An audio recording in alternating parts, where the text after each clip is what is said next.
And the radical inclusion policy happened when I was Minister of Basic Education back then. On the day in which I signed my oath of office, the president was on stage somewhere when I signed my oath as Minister of Education. And the president said that he was going to hold on to the ban that prevented pregnant girls from going to school. It had been a 10-year ban at that time. So I went back to State House and I engaged him and I said, you just made me Minister of Education today and you just said this policy, how would you like us to engage on it? And he said, go and listen to people. If you go and talk to the pregnant girls, if you go and talk to the parents, I will be willing to have a conversation about this. So precisely, I went out into the field, went to every district in Sierra Leone, met with pregnant girls, met with parents, met with boys, met with teachers, met with chiefs, and asked them a question about what would it look like for pregnant girls to be in school? What were their fears? So she said government listens to government. I wanted to change it as government to listen to the people, because that's what President Bio asked me to do. And the most important people there were young people. And what we learned was that these young girls who were pregnant do want to be in school. They are victims. Most of them under 18 had been raped, and having sex with a minor is rape.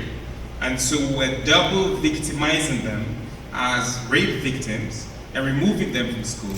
So they will likely not go to school again. Their children will have worse education, economic and health outcomes. And that did not make any sense.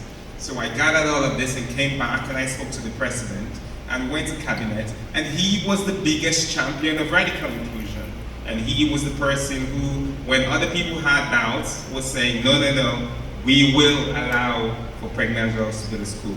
But the most important lesson, really, was while we went to listen to young people, pregnant girls, parent learners, what we learned was for radical inclusion to actually shape society, we had to include those who were in remote areas, because that's how they fell out of school.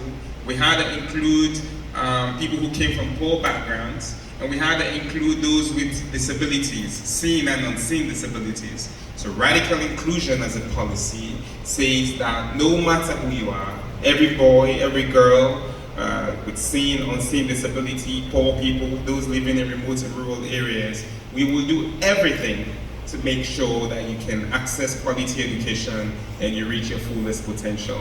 That only came about by listening to young people.